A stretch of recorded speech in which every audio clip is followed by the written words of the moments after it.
I'm Maggie from Average Joe's RV Living Vlog. In January, Joe and I started a 30-day trip down through Baja California, ending at Loreto in Baja California Sur.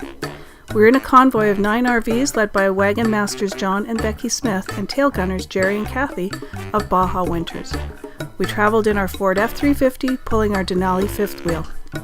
These videos show our daily adventures in traveling over Mexican highways and dealing with primitive camping conditions.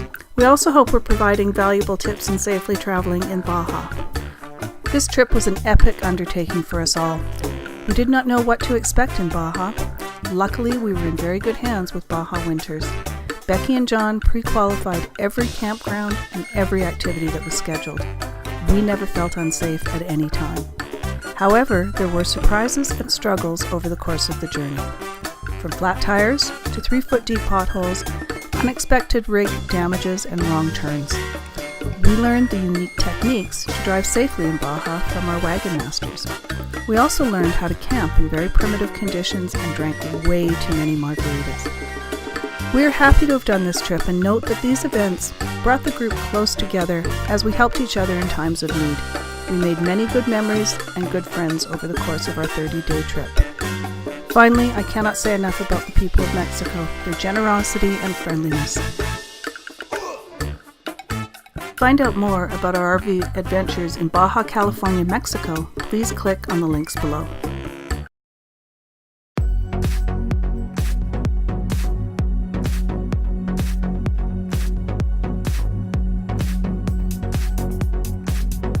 So last view of the Pacific, gonna hit inland, and the next sea we'll see will be the Sea of Cortez. Oh, I just love this terrain.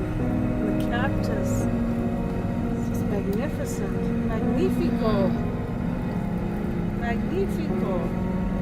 As I turn the AC off. Oh, he's telling us to go around him. We're going to take him. Coyote, it's okay. It's clear. Come on. Lone Wolf, come on.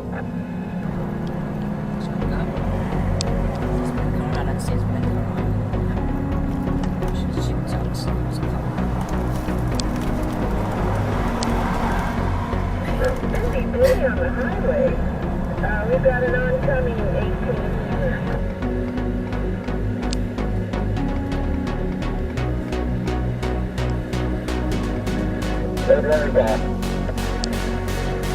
Copy that. Thank you, Roadrunner.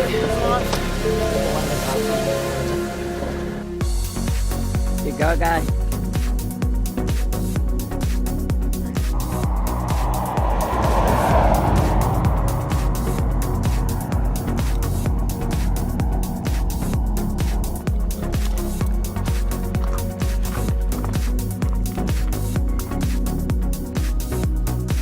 Toggle mode. Yeah. Lights on. Yep. Well, let's we wait till last one. We'll pull out after bullet.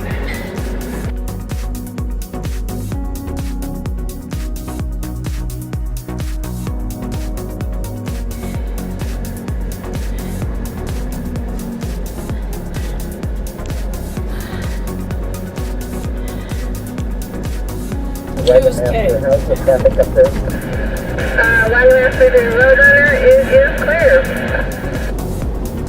Okay, we have a white four-wheeler passing from the rear. Wagon Master copies. We have a white four-wheeler coming up from the rear. And at the Wagon Master, we are clear.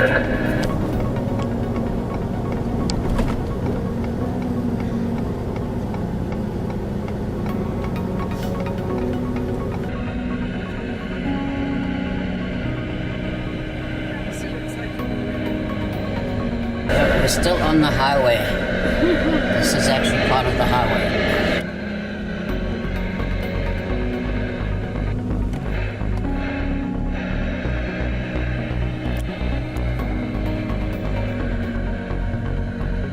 Okay, up at the top of this hill, we're going to be making a left-hand turn into our camp, so don't put on your blinkers. That guy's really antsy back there, I can see. So we're going to take command of the lane at Rancho Santa Inez and make a left-hand turn into our camp for tonight. Still the highway.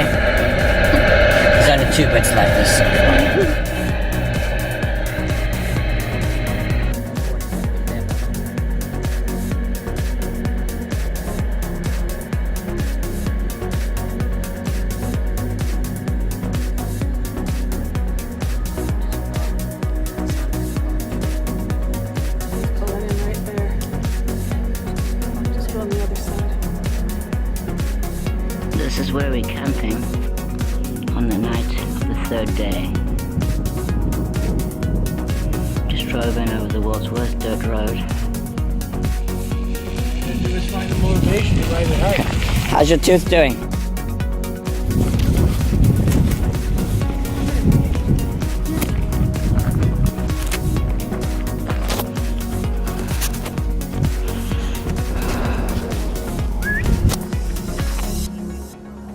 Yeah, 18 we love it. But thank goodness they're such good drivers, huh?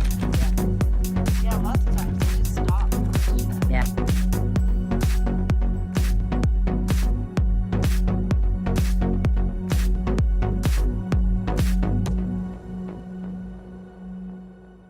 So we're 3 days into our trip down the Baja.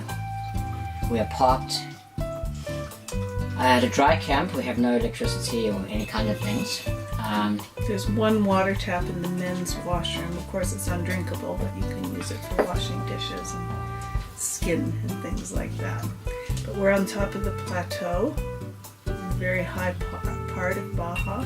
We climbed Mountains a today. mountain. Well, we climbed a mountain down into a valley and then climbed another mountain past a rock and cactus garden, which was just unbelievable. I mean, it's not a garden in quote marks. It's just a natural expanse of giant boulders and cacti. Absolutely beautiful. I was Yeah. very sorry I couldn't stop and take photographs. I got some of it on the dash cam, which I will Hello, Ripley. which I'll show you. And yeah, we're tired. 3 days of driving. And we just had a Early bunkhouse mornings. meal. Had a bunkhouse dinner. Very, very basic Mexican food. Very authentic. Very All corn tortillas, tacos, beans, rice, a little burrito. no You know, choices. You just give them your paper plate and they slap the food down. And then you eat what you want to eat. Beers were $1 each. Buck of beer. Like a beer. And yeah, because we're not on electricity, we could run some of the power in here, but we see no point in wasting it. So and wasting our battery, so we just got candlelight. It's very cozy. And Candlelight and solar lamps. candlelight and solar lamps. We are in the middle of nowhere. This whole town has no water, no electricity. It's very much No gasoline, no nothing. Everything that comes to this tiny town called Cataviña is trucked in. We're not sure why anybody stays here. And fun fact, Cataviña means a taste of wine, Cataviña, Which we're having. which we coincidentally. Coincidentally, I'm drinking Mexican wine, which is surprisingly good. And Okay. then- So let me reset. I'm drinking Mexican wine, which is very good. And apparently the history of this particular area is that the priests came and tried to create vineyards, but there's just not enough water up here. And so they left. But the town still remained named Cataviña. Same in Mexico now, as it always is, which is It's wonderful. And everyone is lovely. And this is no more dangerous than traveling anywhere else. It's really, it's probably less dangerous than traveling to other places. absolutely. And yet, the caravan master, the wagon master of this trip, Baja winter trip, told us he had 4 cancellations at the last minute, and he thinks it's all because of the fear-mongering going on about the terrible dangers of Mexico. And all we find are friendly people. Absolutely. Absolutely. Baja is different, I believe, from the rest of Mexico. It's not as developed here. That won't last forever because the wine business is growing significantly and coming into more northern parts of Baja. Huge wine industry in We're Mexico. just, like, all day long you're driving past this lush agriculture. Wine field, I mean, grapevines, and then of course a lot of Cucumbers and strawberries and tomatoes. And those cacti they used to make Agaves. It's just agave amazing. cacti. I can't say enough about Baja winters. Even this early into the trip, I cannot say enough about how safe they keep us, how organized they are, how nice the facilities are, and the people that we're meeting along the way. Everything has been a dream. They've handpicked all the places that we eat at, all the places that we stay at. where we can stop for a rest break on the road. And I mean, anywhere in the world, that's a difficult one, right? I mean, we sometimes have to stop on a shoulder of a highway because we have to switch drivers, and there's just no rest stops for 300 miles or so. Yeah.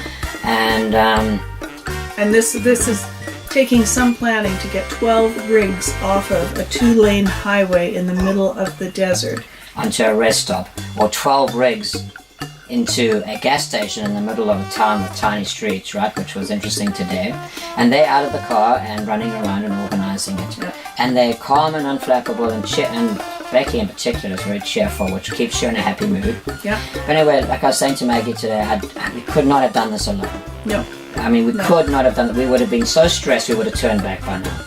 Because how do you know where you're going to be able to safely get gas and fit your rig in? How do you know where you can safely stop? We would never have been able, with the wagon master ahead saying the road is clear for 2 miles and the road is narrow, we can straddle the center of the road. So you can drive without that fear of the narrow shoulder. Yeah. You couldn't do that if you were alone, right?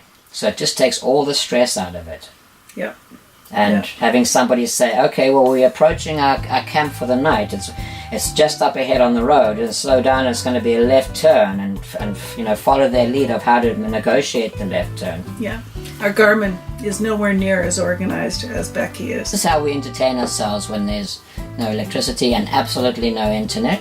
Voila, la phone. We have podcasts. So we were sitting and listening to Murderville, Georgia, which is a short series that was put on from the New York Times. So we're sitting here listening to that. We've got an early start tomorrow morning, so we are going to be in bed by 8 or...